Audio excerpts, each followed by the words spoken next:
Mesdames et messieurs les journalistes, femmes et hommes de presse, fidèles participants à notre rendez-vous désormais installé qui remonte donc à l'année dernière, on peut dire que la quinzaine a une année, fidèles participants que vous êtes pour la plupart.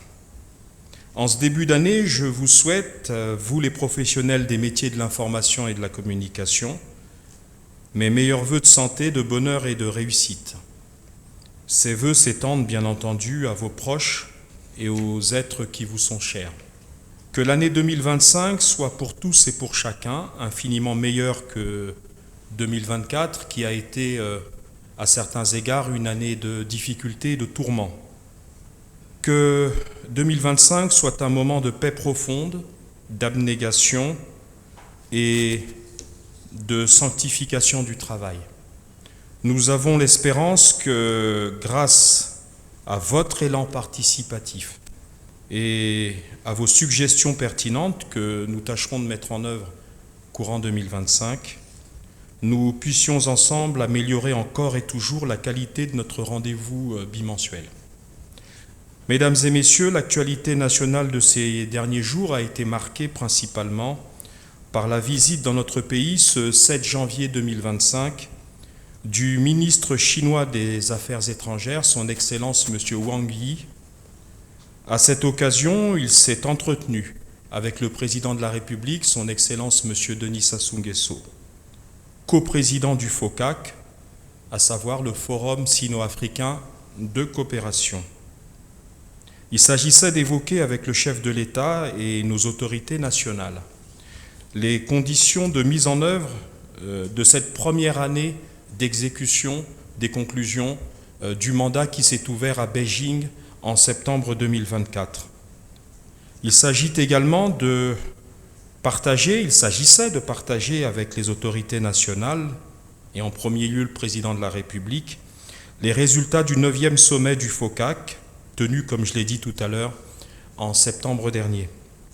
Un point sur l'état de la coopération entre la Chine et le Congo a été fait à cette occasion, tant avec le président de la République qu'avec le chef de notre diplomatie et le ministre de la Coopération internationale. Les sujets suivants ont été évoqués. Tout d'abord, les acquis du sommet de Beijing. Ensuite, la planification des projets continentaux à mettre en œuvre pour les 3 prochaines années, puisque, comme vous le savez, le FOCAC a une vocation continentale, c'est-à-dire qu'il s'agissait, à travers la coprésidence qui nous échoit aujourd'hui pour la période 2024-2027, de programmer avec le président de la République, le nôtre, les grands termes de référence du programme d'action à mettre en œuvre sur cette mandature. Il s'agissait également d'une déclinaison précise de ce qu'il est convenu d'appeler les 10 actions de partenariat proposées par son Excellence M. Xi Jinping, président de la République populaire de Chine, avec un focus mis, pour ce qui concerne notre pays, sur la réalisation de ce qui est appelé chez nous le développement vert, c'est-à-dire tout ce qui est lié à l'environnement et à ses potentialités. À cet égard, la Chine entend soutenir l'effort du Congo pour préserver ses ressources forestières et ses ressources en eau. Globalement, la Chine accompagnera l'Afrique dans la mise en œuvre des projets d'énergie propre dont le principe a été acté lors du sommet de Beijing et facilitera la construction de ce qu'il est convenu d'appeler de manière poétique la ceinture lumineuse africaine, pour que notre continent puisse s'engager dans le développement attendu de l'étape carbone.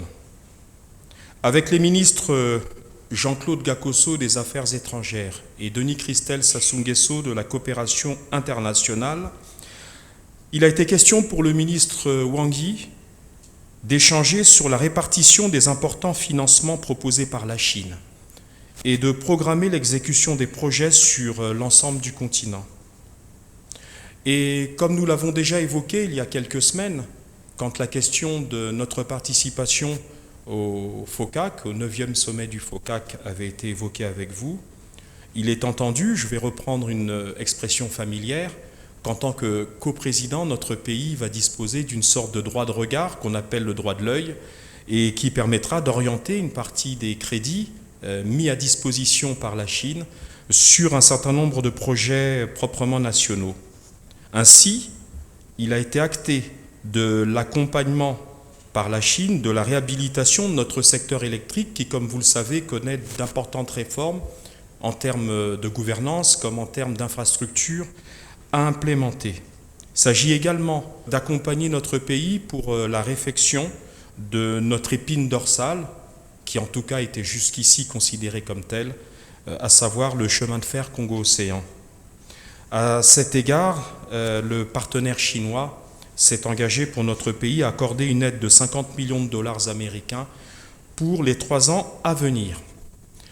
Mesdames, Messieurs, l'actualité nationale a été également caractérisée par la poursuite de l'opération Coup de poing, mise en œuvre, comme vous le savez, par les forces de police et de gendarmerie. À cet égard, le gouvernement et les populations avec lui, et vous pouvez en attester, notent avec satisfaction que les fêtes de la Nativité, période de Noël, et la nuit de la Saint-Sylvestre, le jour de l'an y compris, se sont déroulées dans la paix, la joie et la sérénité au grand plaisir de tous et de chacun, et qu'aucun incident majeur ou dramatique n'a été heureusement répertorié sur cette période de festivité. D'autre part, l'opération Coup de poing a permis l'interpellation par les éléments de la région de gendarmerie de la Cuvette des auteurs d'actes de sabotage sur quelques infrastructures publiques dans ce département de notre pays. Plus globalement, il faut noter que l'année 2025 sera marquée par l'exécution des instructions du président Denis Sassou Nguesso, exprimées à l'endroit de la force publique à l'occasion du réveillon d'armes du 31 décembre 2024. Le président de la République a ainsi appelé à l'éradication pour 2025 du grand banditisme sur l'étendue de notre territoire national. Mesdames et messieurs, l'actualité de ces derniers jours a été marquée par plusieurs activités relatives, notamment à la gestion de l'environnement qui, et nous le voyons de plus en plus, est un des pans importants de l'action gouvernementale et étatique. Donc des questions liées à l'environnement, à la gestion des écosystèmes de forêt notamment. Ainsi, de la tenue de l'atelier sur le programme Ville résiliente autour de la composante gestion et traitement des eaux usées et des déchets. On peut également noter l'ouverture des travaux d'un atelier relatif à la protection de la couche d'ozone. Enfin, la tenue de l'Assemblée générale de l'unité forestière aménagée, UFA, de Mokabi-Nzanga. L'actualité nationale, c'est également, notamment, la réunion pour la fixation des prix des produits pétroliers pour le 4e trimestre 2024, dans un contexte qui voit les pouvoirs publics engagés, et nous voyons qu'il s'agit là d'un combat quotidien, difficile, complexe, les pouvoirs publics engagés dans la lutte contre les pénuries que nous subissons, hélas, depuis quelque temps. Mesdames et messieurs les journalistes, ainsi, voilà quelques faits d'actualité épinglés pour la quinzaine du gouvernement de ce jour. Je vous réitère mes meilleurs vœux et vous souhaite une bonne et heureuse année 2025 et nous pouvons passer à la seconde phase de notre quinzaine, c'est-à-dire à l'échange entre vous, hommes et femmes de presse, et le porte-parole du gouvernement. Je vous remercie. Je suis André Barry, du journal Les Paris Africains. Monsieur le ministre, vous avez manqué un point, c'est la déchéance du député de Sibiti. Vous avez pris la parole l'autre fois et vous avez dit que le monsieur, le député, je vais te dire, au fait, avait agi comme un opposant. Sa sortie médiatique pouvait vous étonner s'il avait applaudi le président de la République. Mais sa déchéance, comment vous les jugez? Déjà par principe, je crois que vous devez vous rappeler la nature de mes propos de ce jour-là. J'avais dit deux choses. La première, qu'intervenant en tant que porte-parole du gouvernement, j'interviens sur les questions relatives à l'action du gouvernement et qu'il ne m'appartenait pas, en tant que porte-parole du gouvernement, d'évoquer l'actualité politique ou politicienne. C'est ce que je vous avais dit. J'avais ajouté qu'il ne m'était pas paru étonnant qu'un opposant s'oppose et que le contraire eût été une surprise, c'est-à-dire qu'il dise du bien du gouvernement. J'avais enfin, une fois que j'avais dit que je ne commenterais pas ces propos, il existe des partis politiques pour répliquer, et je crois qu'un important parti de notre pays avait répliqué aux propos de l'honorable Kinyombi. J'avais ajouté que j'avais trouvé déplacés les propos que je considérais comme à la limite injurieux, qui avaient été proférés par l'honorable à l'encontre du président de la République qu'il avait qualifié de touriste infatigable. Voilà exactement la teneur des propos que j'ai tenus. Maintenant, vous évoquez, si j'ai bien compris, la déchéance du député. Non, il n'a pas été déchu, il est toujours député, l'honorable Kinyombi. Il n'a pas été déchu. Pour des raisons qui sont propres au fonctionnement de l'Assemblée nationale et en application du règlement intérieur, toute procédure que je n'ai pas vocation à commenter. L'Assemblée nationale, c'est le pouvoir législatif, c'est une des branches du pouvoir législatif, et nous sommes l'exécutif. Et comme vous le savez, la Constitution consacre la séparation des pouvoirs. Donc je n'ai pas vocation à commenter les actes posés par l'Assemblée nationale dans le cadre de son fonctionnement interne. Je suis Anicette Ngakoso du média en ligne La Brève Online. Monsieur le ministre, 2025 était une année très attendue des Congolais parce qu'ils espéraient voir l'accomplissement de cette promesse du président selon laquelle le pays serait émergent cette année. Le Premier ministre l'avait déjà évoqué en 2023 dans une interview accordée au magazine Brune, mais beaucoup l'ignorent et ils aimeraient avoir des éclaircissements là-dessus. Quant à ceux qui le savent, le Premier ministre avait affirmé que l'émergence aurait bel et bien lieu, mais avec un différé de 5-6 ans, soit en 2030-2031. Monsieur le ministre, que préconise le gouvernement pour s'assurer que, cette fois-ci, cette promesse tiendra dans les temps et éviter que la date de cette promesse ne soit repoussée une nouvelle fois? Et comment être sûr que cette promesse sera effectivement tenue, sachant que l'auteur de cette promesse peut ou ne plus être à la tête du pays après les élections présidentielles de 2026? Merci. Bon, écoutez, il y a un adage populaire, et il me semble bien qu'il doit être également repris par le livre saint qui s'appelle la Bible, qui dit « L'homme propose, Dieu dispose ». Donc les hommes d'État les plus expérimentés, comme le président de la République, ont forcément une vision, un cap, et cette vision et ce cap, parce qu'on ne peut pas avancer et faire progresser un pays si on n'a ni vision ni cap. Le président de la République, ses gouvernements successifs avaient programmé qu'aux alentours de la moitié des années 2020, donc l'année 2025, nous serions dans une phase qui pourrait être considérée comme une phase d'émergence. Vous n'aurez pas manqué de remarquer, et le Premier ministre l'a rappelé, qu'entre-temps, nous avons subi un certain nombre de chocs exogènes, parmi lesquels il y avait, rappelons-nous, 2014, un choc avec l'effondrement des cours du pétrole. Pétrole étant environ 70% des ressources qui abondent nos finances publiques. Il y a eu un deuxième choc exogène, et celui-là a été mondial, qui s'appelle la Covid-19. Et enfin, il y a eu un troisième choc, toujours exogène, qui s'appelle la guerre Russie-Ukraine.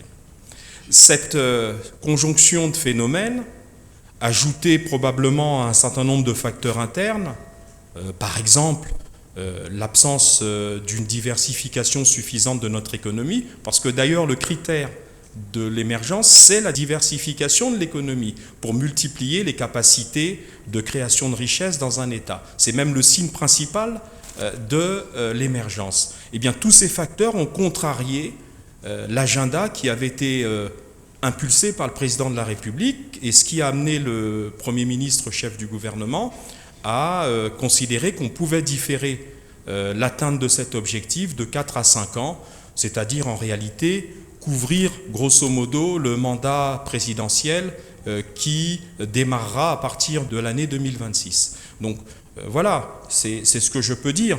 Les gouvernants ne sont ni infaillibles, ni maîtres du temps et des circonstances. Il y a eu toutes ces difficultés. Eh bien, nous avons bon espoir parce qu'on ne peut pas entamer un combat, c'est comme un match de foot, un match sportif. On ne peut pas entamer un combat si on pense dès le départ qu'on va échouer. À ce moment-là, on ne va pas sur le terrain et on déclare déjà sa défaite. Eh bien, le Premier ministre a rappelé ces contraintes qui nous ont été imposées et ensuite, il a, au nom du gouvernement et dans le cadre de la programmation de l'action gouvernementale, fixé un nouveau délai et un nouvel échéancier. Nous espérons et nous avons bon espoir qu'il puisse être respecté et que nous n'ayons pas entre-temps un autre choc exogène majeur, c'est-à-dire une circonstance qui viendrait de manière inattendue, de nouveau nous bousculer et bouleverser l'agenda. Je suis Michael Gatier, je prends la parole au nom de Focus Média. Monsieur le ministre, il y a un sujet assez important sur la gestion des finances publiques, la guerre entre GUP et CUT. Aujourd'hui, est-ce que c'est possible de nous éclairer où en sommes-nous sur la situation? Après, j'ai une seconde question, j'en ai trois, excusez-moi. J'ai une seconde question qui part des questions de paix. Le président n'a hésité dans ses discours de parler au sujet de la paix avec un regard sur l'international. Mais après, on a l'impression qu'au Congo, la paix n'est que synonyme de l'absence des armes, au fait. Est-ce que le Congolais, qui manque pratiquement de tout, de l'eau, de l'électricité, il est suffisamment en paix? La troisième question, c'est une question que j'aimerais poser à monsieur Lézin Thierry Mongala, citoyen congolais, natif de Sibiti, dans le département de l'Alékoumo. Alors, quelle est l'analyse de monsieur Lézin Thierry Mongala? Thierry Lézin. Excusez. Quelle est votre analyse sur la gestion de ce pays? Est-ce que vous êtes fier de la gestion du pays? Merci. Alors, monsieur Ngatse, vous évoquez une première question concernant ce que vous avez appelé, en matière de finances publiques, la querelle entre le principe de caisse unique du Trésor, en acronyme CUT, et le guichet unique postal qui est aujourd'hui le réceptacle qui reçoit les ressources fiscales, douanières de notre pays. Bon, j'aimerais, avant de vous donner le point de vue du gouvernement, revenir sur un point qui me paraît essentiel et que le Premier ministre a lui-même évoqué, je crois, et je parle sous le contrôle d'un collaborateur du Premier ministre ici présent, lors de ses vœux aux membres de son cabinet de la primature. Il a évoqué un point essentiel et je me permets de revenir dessus parce que on ne peut pas parler de progrès, quelqu'un a parlé d'émergence. L'émergence, ce n'est pas seulement des agrégats économiques ou la progression du PIB ou la diversification de l'économie, comme je l'ai dit tout à l'heure. L'émergence, ça se passe aussi dans la tête, c'est-à-dire la capacité que chacun d'entre nous a de comprendre et de respecter ce qu'on appelle la chose publique, ce que l'on appelle les exigences de l'État, ce que l'on appelle le respect des procédures étatiques, parmi lesquelles il y a un principe fondamental qui a été rappelé par le Premier ministre lors de l'occasion que je viens d'évoquer, qui est de parler de la diffusion intempestive des documents internes de l'État pour une consommation irresponsable sur les réseaux sociaux. Vous savez, je suis au gouvernement depuis quelques années. C'est un phénomène d'apparition récente, mais qui me paraît destructeur de ce qui fait le fondement d'un État. C'est quoi le fondement d'un État et le fondement d'un gouvernement? C'est la capacité à délibérer en son sein, de réfléchir en son sein et ensuite de rendre publiques les décisions après les délibérations du gouvernement. Et à cet égard, il faut noter, parce que c'est ça l'État, quand il y a débat, nous ne sommes pas des robots au gouvernement. Il y a forcément des points de vue qui s'expriment, il y a forcément des débats, il y a forcément des désaccords éventuels. Mais une fois que la décision est prise, elle est rendue publique pour la consommation de nos compatriotes. Le seul élément qui compte, ce n'est pas les courriers confidentiels qui ont été partagés en fin d'année ou en début d'année, fin d'année 2024 ou début d'année 2025. Comme je vous l'ai dit, ce sont des courriers internes qui n'avaient pas vocation à être rendus publics. La seule action rendue publique et la seule qui engage le gouvernement et l'État, c'est la réunion interministérielle que le Premier ministre a organisée avec les acteurs concernés et au cours de laquelle il a été arrêté la démarche du gouvernement qui consiste à dire que pour mettre en œuvre l'orientation, l'instruction du président de la République, qu'il a solennellement rappelé lors de son message sur l'état de la nation le 28 novembre dernier, eh bien pour la mettre en œuvre, il fallait un chronogramme précis et qu'entre-temps, et avant la publication d'un texte réglementaire qui va fixer les conditions de transition et de transfèrement des compétences du GUP vers la caisse unique du Trésor, eh bien qu'entre-temps, parce que l'État doit bien continuer à collecter ses ressources, ses recettes, entre-temps, nous continuerions, jusqu'à l'adoption de ce texte réglementaire, à collecter les ressources de l'État via le GUP.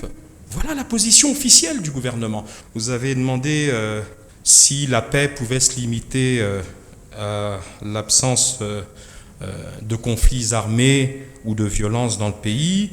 Et pour résumer votre pensée, Monsieur Ngatse, vous avez dit, est-ce qu'on peut résumer la paix à quelque chose de stable s'il n'y a pas résolution de la question sociale? Bon, vous avez à la fois raison et tort. Vous avez tort d'abord parce que ceux qui ont connu les violences, Dieu merci, pas les plus jeunes de nos compatriotes. Et justement, les campagnes de manipulation de l'opinion concernent les plus jeunes qui, eux, n'ont pas connu ces événements-là. La paix, ce n'est pas un concept. La paix, c'est une réalité. Je vais vous faire une anecdote à titre personnel. En 1993, je suis venu effectuer ici, j'étais un simple citoyen, j'étais venu pour m'installer à Brazzaville et j'avais commencé à exercer mon métier d'avocat auprès d'un grand maître, futur bâtonnier de l'ordre des avocats congolais. Et malheureusement, cette période coïncide avec ce qu'on a appelé la guerre de Bas-Congo. Mais ceux qui ont vécu cette période savent ce que c'est que l'absence de paix. Quand on vous donne un mot de passe pour passer d'un quartier à l'autre, quand on vous arrête par des barrages de miliciens armés, et que ces miliciens, sur la base de votre nom, parce qu'ils vous demandent vos papiers, décident que vous aurez la vie sauve ou que vous serez massacré. Voyez ce que c'est que l'absence de paix? C'est concret, hein, c'est pas des choses abstraites, c'est pas un concept philosophique. Et pour nos plus jeunes qui n'ont pas connu ces périodes, qui sont des périodes d'extrême violence, eh bien moi je dis, attention, ce n'est pas un concept, c'est une réalité que le président de la République, quand il en fait un credo, un élément préalable de toute action publique, eh bien il a bien raison. Et ceux de nos compatriotes qui ont connu ces événements, ceux de 93 comme ceux de 97, et même les quelques soubresauts qu'on a pu connaître les années suivantes, de temps en temps, Dieu merci seulement, eh bien, tout cela, c'est pas un concept, c'est pas un acte de réflexion philosophique qu'on donnerait aux étudiants de terminale pour dire est-ce que la paix, c'est quelque chose qui n'a pas vraiment de sens dans un pays où il y a une question sociale. Maintenant, je dis, vous avez raison, parce que j'ai commencé par dire en quoi vous aviez tort. Vous avez raison, il est entendu que la paix, pour la consolider, il faut gérer la question sociale ou les questions sociales. Eh bien, le gouvernement s'y attelle. Et le gouvernement, malgré les difficultés, sous l'impulsion et l'autorité du président, s'attelle à ce que les questions que vous évoquez, d'alimentation en énergie, les questions d'eau, d'électricité, les questions d'infrastructure, que les questions de santé, d'éducation, etc., soient suffisamment réglées, ou en tout cas en état de règlement, pour que, justement, ces éléments consolident la sérénité publique et donc la paix. La troisième question, qui n'en est pas une, parce que vous me demandez, alors je reprends votre terme, si je suis fier de la gestion du pays. Ce n'est pas un problème de fierté ou de manque de fierté sur le sujet. La question est que je fais partie de ceux qui gèrent le pays aujourd'hui à mon modeste niveau, qui est celui du porte-parole du gouvernement, Donc je suis à la fois solidaire de l'action du gouvernement, de l'action de l'État, et en même temps, je suis, parce que je participe aux délibérations, parce que j'ai accès aux informations essentielles qui permettent de voir pourquoi tel sujet avance et pourquoi tel autre semble stagner, eh bien, je suis fier d'abord de l'expérience du président de la République, dont la dextérité, dont la capacité d'anticipation, dont l'autorité qu'il exerce dans le pays nous permettent de manière globale d'aller dans le bon sens. Je suis fier de participer à un gouvernement dont je sais que devant la complexité des problèmes que nous avons à affronter, nous prenons en âme et conscience les mesures que nous estimons les plus propres à correspondre à l'intérêt général. Merci, Monsieur le ministre, pour les vœux de santé et de bonheur que nous vous retournons aussi, dans l'espoir que la quinzaine du gouvernement vive cette année 2025 que nous continuons à partager ensemble. J'ai deux petites questions. J'ai voulu faire profil bas pour permettre aux collègues de poser des questions d'actualité, parce que mes deux petites questions sont sur des sujets dormants. Et donc, la première question porte sur l'interdiction des grumes de bois en République du Congo, qui était insérée depuis le Code forestier 2000. Interdiction des grumes de bois. Des grumes de bois. Des grumes, d'exportation. Exportation. D'exportation. Oui, d'accord. Oui. Alors, qui a été renouvelé en 2022 avec le nouveau code et même renforcé par un texte réglementaire de la ministre, l'économie forestière.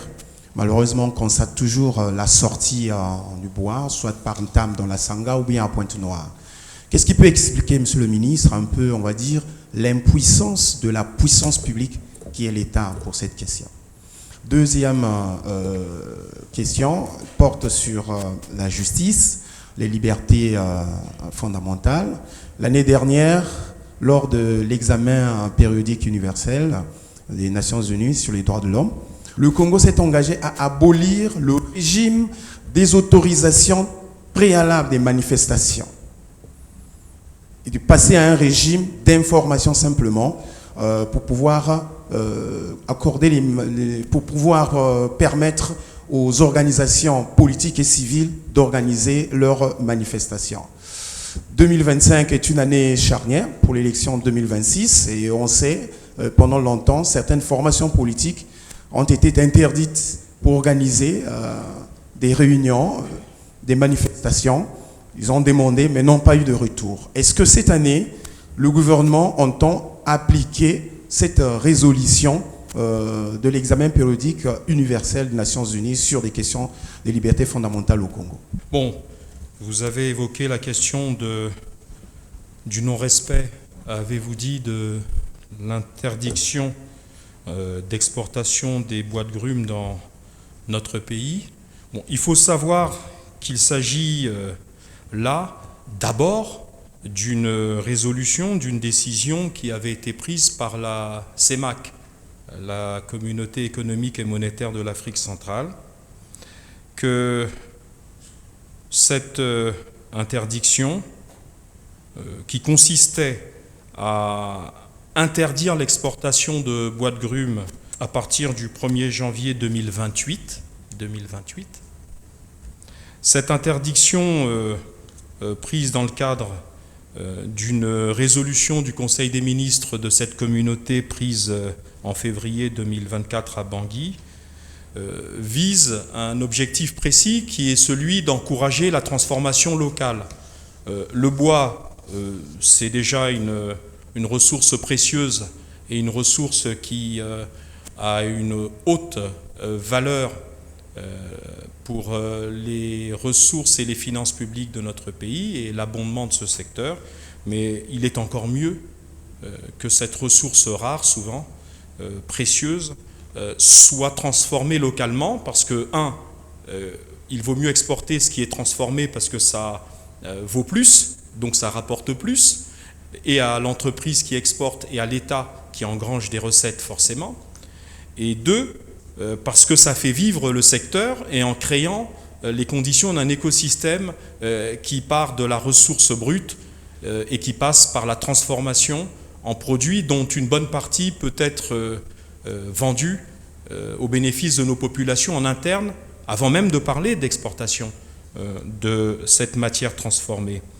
Bon, il faut savoir que l'interdiction dont vous parlez, il a été acté qu'elle se fasse progressivement, mais il faut quand même noter que pour promouvoir la transformation locale, augmenter la valeur ajoutée de la ressource, créer des emplois, comme je l'ai dit tout à l'heure, et stimuler la croissance économique, il y a déjà 2 pays qui se sont un peu lancés dans cette démarche politique.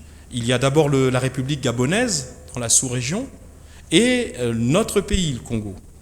Il faut savoir que nous avons, pour ce qui est notre pays, acté dans le code forestier qui a été adopté par une loi du 8 juillet 2020, nous avons acté, avec le texte d'application que vous avez évoqué, les conditions de la transformation locale préalable de cette ressource. Bon, il faut quand même noter que, et je l'ai dit tout à l'heure, l'homme propose, Dieu dispose, il y a les décisions salvatrices et il y a des éléments parfois inattendus, parfois imprévisibles, qui peuvent expliquer qu'on diffère légèrement la mise en route d'une décision salvatrice. Il faut savoir qu'il y a des engagements qui avaient été pris par notre pays dans le cadre des dispositions liées aux facilités élargies de crédit et au programme avec le Fonds monétaire, qui ont amené, depuis la période du feu, le Premier ministre Clément Mwamba, qui ont amené à la nécessité de maintenir en l'état un certain nombre de taxes, un certain nombre d'éléments qui ont permis de renforcer les conditions de réussite du programme de facilité élargie de crédit. Il s'agit des taxes d'abattage, des taxes de superficie et des taxes à l'exportation. Alors, il faut noter encore que, en l'état actuel de la crise financière, nous avons été amenés à maintenir ces taxes, en tout cas le gouvernement du Premier ministre Colline Makosso, pour assurer un financement suffisant d'un certain nombre de projets qui, par ailleurs, sont totalement positifs pour le secteur et pour nos populations.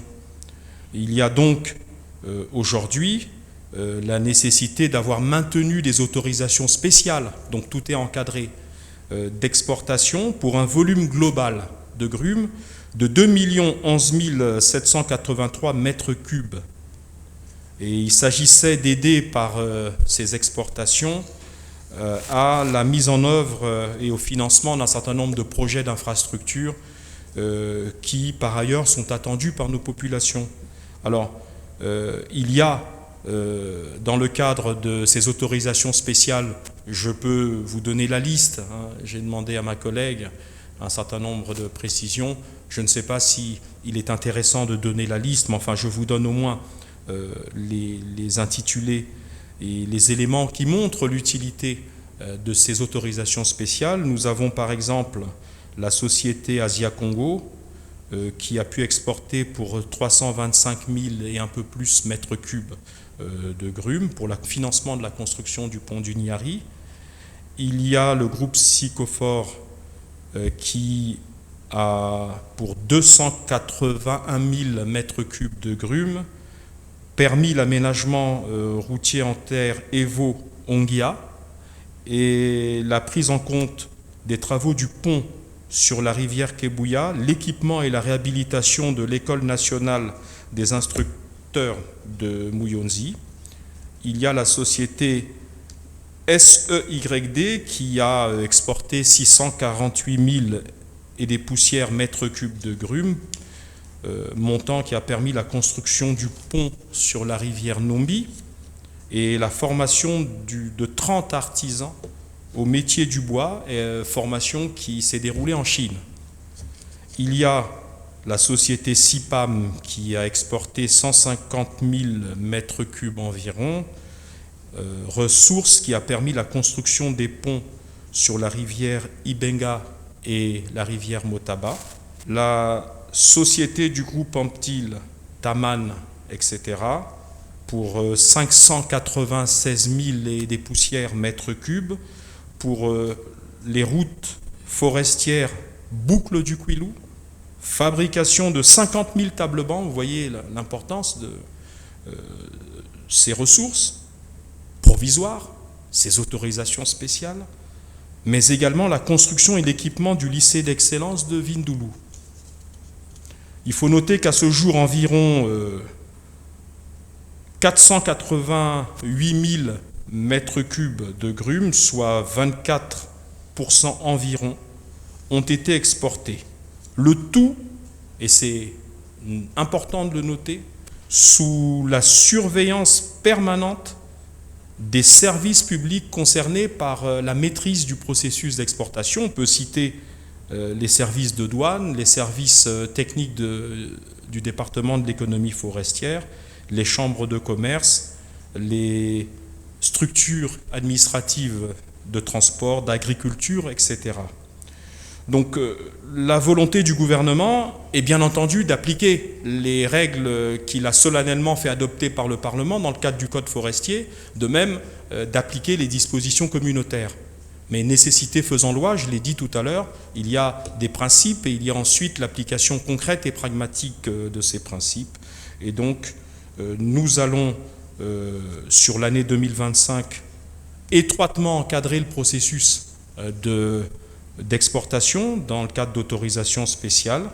Et je précise quand même que le président de la République, lors de son message du 28 novembre, a solennellement rappelé qu'il y aura la construction au cours de l'année 2025 des 4 ponts sur les rivières Numbi, Nyari, Benga et Motaba, dont j'ai parlé tout à l'heure. Donc vous voyez qu'il s'agit là de choses concrètes. Et c'est cela l'honneur d'un gouvernement. Ce n'est pas d'appliquer des textes de manière dogmatique, c'est de les appliquer en tenant compte des réalités, à la fois les réalités de l'environnement économique et financier. Donc on est quand même soumis à un programme, il faut donc rester dans les clous pour l'essentiel, et en même temps d'agir au jour le jour pour répondre aux besoins des populations. Alors vous avez évoqué comme autre question l'examen périodique universel concernant les autorisations préalables ou l'information sur les manifestations. Bon, écoutez, je crois que dans notre pays, les dispositions constitutionnelles accordent à tout groupement associatif à caractère civil ou politique la liberté totale de réunion, la liberté totale d'expression dans l'espace public, mais nous sommes un État organisé. Il est prévu jusque-là des conditions qui nécessitent un quitus de l'autorité administrative, généralement les préfectures, dans les lieux concernés. Le gouvernement, dans le cadre de l'examen périodique universel, a pris des engagements.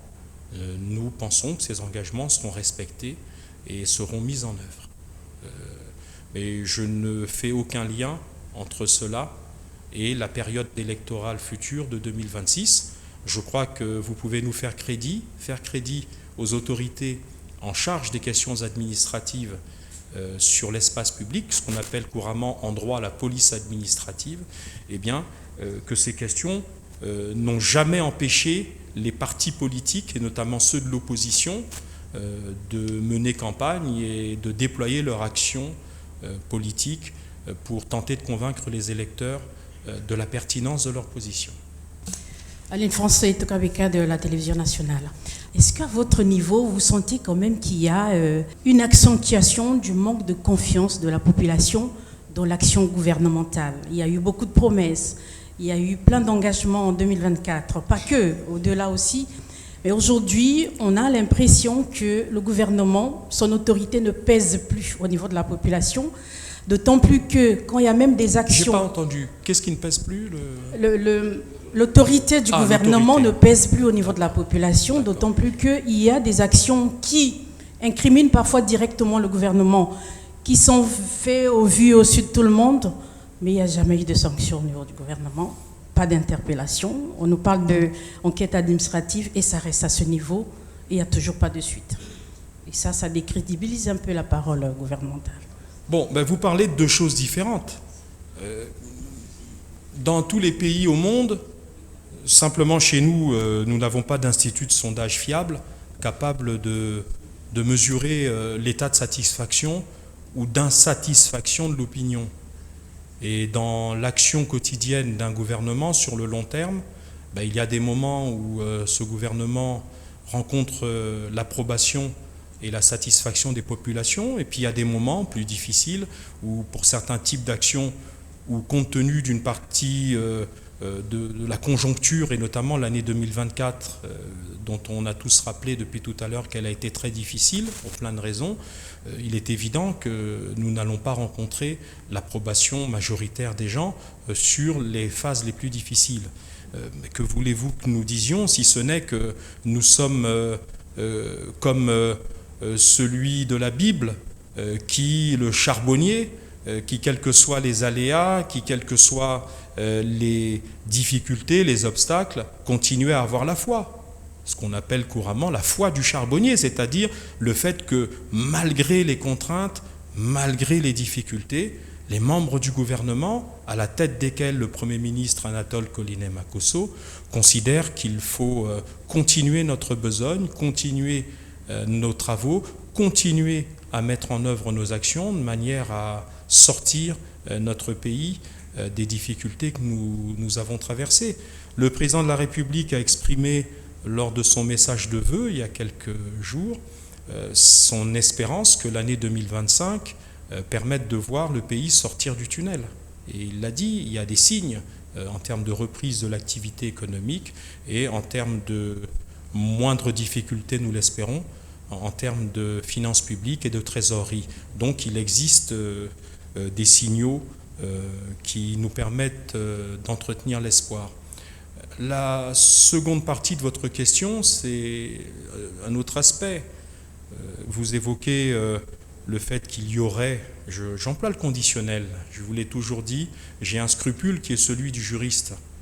Si on confie des enquêtes à des autorités administratives, ou qu'un jour ces enquêtes soient transmises à une autorité judiciaire d'instruction, il n'appartient pas à qui que ce soit d'anticiper sur une impunité éventuelle. Donc on préjuge que d'avance il ne se passera rien, ou d'anticiper, pour ce qui concerne le gouvernement, sur une culpabilité éventuelle. En matière d'état de droit, il y a un principe qui est fondamental, qui est celui de la sérénité des décisions administratives et judiciaires que nous sommes amenés à mettre en œuvre. Quand je dis nous, toutes les branches de l'État. Donc laissons les choses se mettre en place et se faire. Il y avait le même scepticisme, rappelez-vous, pour ce drame d'Ornano, quand, à la demande du président de la République, il avait d'abord été mis en place une commission administrative interne au ministère concerné, la Défense notamment. Tout le monde disait « Ah oui, mais bon, c'est pour enterrer l'affaire ». Et je crois me souvenir qu'il y a eu des sanctions. Et il y a même eu des dégradations d'officiers supérieurs, et peut-être même généraux, mais je ne me rappelle plus. Mais en tout cas, au moins d'officiers supérieurs, jusqu'au grade de colonel. Je suis Gustavo Sira, je représente le média Écho du Vrai. Monsieur le ministre, où se situe l'exécution du plan national de développement 2022-2026? Et puis, j'ai une autre question. Qu'en est-il des 12 batailles gouvernementales? Je vais vous répondre carrément aux deux, directement. Le gouvernement, périodiquement, fait une évaluation. Souvent, cette évaluation est faite à l'occasion des séminaires organisés par le Premier ministre, chef du gouvernement, séminaires durant lesquels le gouvernement, justement, s'arrête et observe la qualité de l'action qu'il a mise en œuvre sur la période qui précède et évalue la qualité de cette action et détermine les résultats obtenus. Donc nous aurons l'occasion, probablement, en tout cas je l'imagine, courant 2025, d'avoir un séminaire qui va nous permettre de poser notre fardeau et de réfléchir et d'évaluer, de rendre public cette évaluation. 2022-2026 pour le PND, puisque vous évoquez ce sujet en particulier.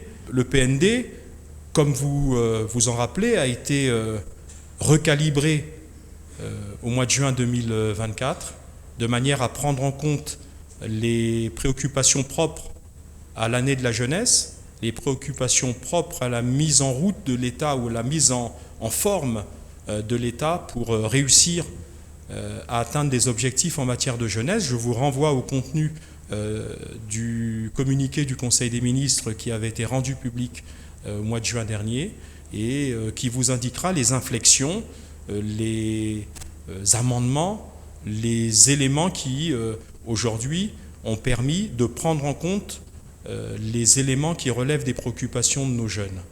L'évaluation, c'est de considérer qu'elle sera faite pour notre plan national de développement au terme de son exécution, qui est l'année 2026. Les 12 batailles, puisque vous évoquez le sujet, les 12 batailles ne sont pas un programme conceptuel qui est à côté du PND et qui serait à côté de l'action du gouvernement. Les 12 batailles, c'est le chef du gouvernement qui a, d'un point de vue intellectuel, politique, mis en exergue, souligné les points précis du projet du président de la République, ensemble poursuivons la marche, pour dire, sur ces points-là, voilà les batailles que nous devons relever. Mais ce ne sont pas des dispositions totalement hors sol, à côté de la mise en œuvre du PND que vous avez évoqué, de l'année de la jeunesse et des conditions de l'action quotidienne du gouvernement. Les 12 batailles sont dans le PND, les 12 batailles sont dans l'action gouvernementale au quotidien. Donc l'évaluation se fera, ou en tout cas la sanction se fera par les populations. Vous inquiétez pas, ça arrive, c'est dans un peu plus de 12 mois. Je suis Marna Monkene, Vox TV. Monsieur le ministre, en 2023, s'exprimant devant le Parlement, le Premier ministre avait révélé le déblocage de 3 milliards pour faire face à la réhabilitation des voiries urbaines et puis le traitement des érosions dans les 2 grandes agglomérations, notamment Brazzaville et Pointe-Noire. Force est de constater que le déblocage de ces fonds a consisté seulement à réhabiliter les voiries urbaines et le traitement des érosions. Prenons par exemple le cas de l'érosion du Tchali à Sadelmi, qui menace l'école publique, la seule école publique de ce quartier, nécessitait environ 9 milliards de francs CFA. Aujourd'hui, le gouvernement envisage-t-il de juguler le problème des érosions qui se posent avec acuité dans nos quartiers? Merci, monsieur. Vous évoquez un point qui consiste à parler des 3 milliards que le Premier ministre avait déclaré que l'État avait débloqué pour la lutte contre les érosions et les questions d'assainissement. Vous déplorez et vous constatez qu'effectivement, ces sommes auraient servi non pas pour les érosions, mais seulement pour la réhabilitation des voiries urbaines. Je n'ai pas la réponse, on va dire, la plus précise possible, mais j'en ai une qui me vient à l'esprit, par expérience. Pour traiter des érosions, on ne traite pas des érosions en période de pluie, par exemple. Sinon, d'abord, c'est dangereux pour les ouvriers et les entreprises qui seraient mises à la tâche. Et ensuite, c'est un travail de mossa la punda, comme on dit, je crois. C'est-à-dire un travail qui n'aboutirait à rien.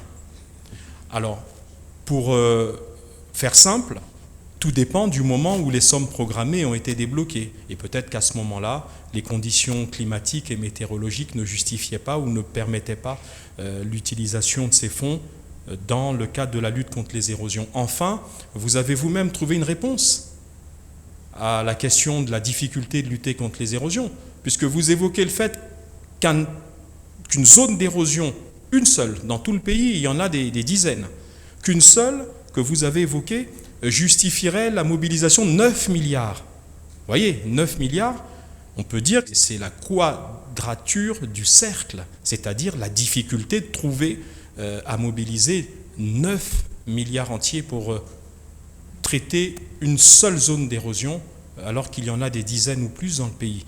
Donc c'est une question, celle des érosions, on l'a déjà évoqué, qui concerne tellement d'aspects liés à l'aménagement du territoire, à l'urbanisation sauvage de nos villes, au fait que l'on construise dans des zones non edificandi, c'est-à-dire des zones non constructibles.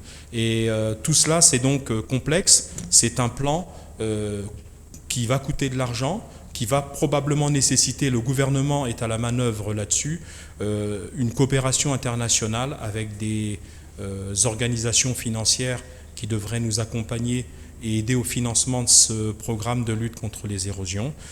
Donc c'est une préoccupation permanente du gouvernement.